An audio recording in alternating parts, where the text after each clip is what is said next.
Bonjour et bienvenue dans ce premier module de votre cours Langage HTML, notions de base pour créer son site Web. Avant de plonger dans la programmation, il est important de comprendre certains termes clés ainsi que la structure d'une page HTML.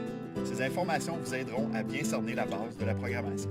Vous allez couvrir beaucoup de matériel dans ce module en commençant par une définition du HTML et des termes clés. Ensuite, vous ferez un survol des éléments de base d'une page HTML, suivi de la mise en forme d'un texte simple. Finalement, vous allez commencer à mettre en pratique vos nouvelles connaissances en apprenant comment créer des listes. Bien que vous utilisiez tous le web dans votre vie quotidienne, vous ne connaissez peut-être pas certains acronymes ou termes liés au web et à la programmation. Qu'est-ce que ça veut dire URL, MIM et même HTML? Le savez-vous? Répondez aux questions qui suivent avant de poursuivre afin de voir où vous vous situez.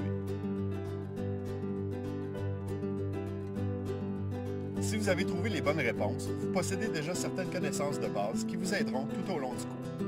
Mais ne vous inquiétez pas si vous n'avez pas bien répondu. Vous allez apprendre cette terminologie et encore plus dans le premier module. Les définitions et la terminologie sont bien importantes et les mots-clés vous seront présentés afin de vous aider dans votre cheminement en ce début de cours. Un autre élément de base qui est très important avant de commencer est la structure d'un site web. Comment créer et organiser vos dossiers afin de bien faire les liens vers les images que vous voulez insérer, ou bien les documents que vous aimeriez mettre à la disposition de votre public cible, ces aspects seront couverts. Finalement, pour terminer cette première section, vous aurez à créer votre espace de travail sur votre bureau afin de bien structurer tous vos dossiers et d'être en mesure de créer votre site web. Vous pourrez tout au long du cours sauvegarder vos exercices dans ce dossier afin de ne rien perdre. Comme l'orthographe et la grammaire en français, la programmation HTML se doit de suivre une syntaxe et une structure précise pour qu'une page web soit considérée comme complète. Il y a donc certaines balises obligatoires et d'autres optionnelles que vous pouvez utiliser dans la création de votre site. Savez-vous avec laquelle vous devez commencer?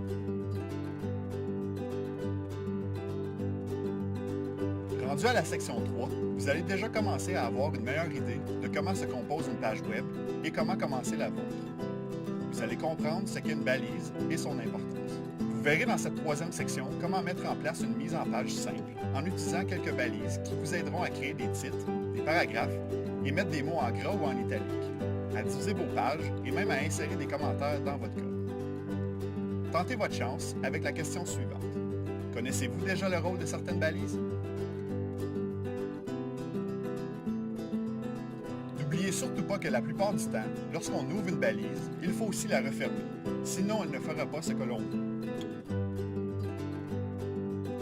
Dans la dernière section de ce premier module, vous verrez comment créer une liste ordonnée, une liste à plus, une sous-liste et une liste de définition. Les listes peuvent être utiles pour plusieurs fonctions. Par exemple, pour énumérer vos expériences de travail si vous créez un curriculum vitae en ligne, ou même pour énumérer les sites touristiques que vous avez visités lors d'un voyage si vous créez un site web pour montrer vos photos et vos expériences à vos amis et à votre famille. À la fin de ce premier module, vous allez déjà pouvoir commencer à programmer votre propre site web. Suivez l'ordre des sections, pratiquez-vous bien et souvent. Ne vous gênez pas pour poser des questions dans le forum. Vos pairs sauront peut-être vous aider. Bon module.